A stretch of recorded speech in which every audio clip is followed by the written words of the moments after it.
नाही म्हणलं ना एकदा म्हणजे नाही. मामा मी बघून सांगू का तुम्हाला? ए नका मी माझ्या डोळ्यानं बघणार. या घरातल्या कुठल्याच माणसावर माझा विश्वास नाही. आप्पा मी काय म्हणतो बघू दे की मामाला तेवढाच वाद पण संपल. अरे आयुष्यभर वाद राहिला तरी मी चालेल पण याला मी घरात येऊ देणार नाही. तू मला दरोडखोर बोललाच कसा? आप्पा अहो चुकलं असेल त्याचं. हा उद्या मी ना तुझ्या घरात घुसतो बर का आणि तुला म्हणतो तू चोर आहे दरोडेखोर आहे चालेल का तुला? घेशील का घरात मला? हा? यांचं भांडण लवकर मिटेल असं वाटत नाही. हीच संधी आहे.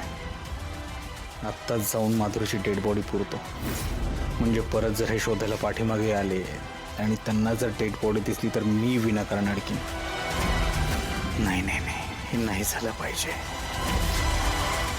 अजिबात घरात घेणार नाही मी तुला. हा. ए इशे बदलू नगस. माझी पोरगी वाड्यातच आहे आणि ते मला बघायचं आहे. तू बाजूला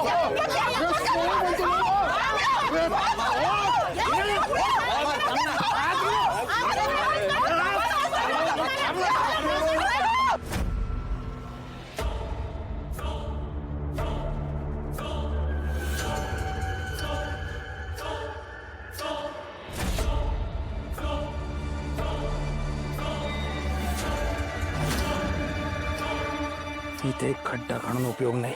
इकडे जर खड्डा खणलं तिला पुरलं सगळ्यांना कळेल. पेंट्यांच्या खाली खड्डा खणतो म्हणजे कोणाला कळणार नाही.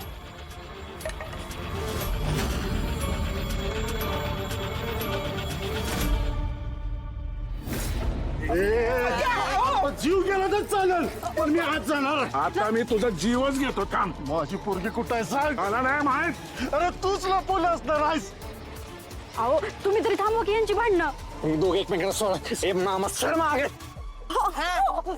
अगं वाहिनी पक्याला बाई समजावा की तुम्ही. अहो तुम्ही समजावा की तुमच्या नवऱ्याला. आम्हाला आमची फक्त लेक पाहिजे. मामी आपण काही लहान आहेत का असं कुणाला पण लपवून ठेवायला? यानं धमकी दिली होती मला काल. त्यानंच माझ्या पोरीला लपवून ठेवले असणार आहे.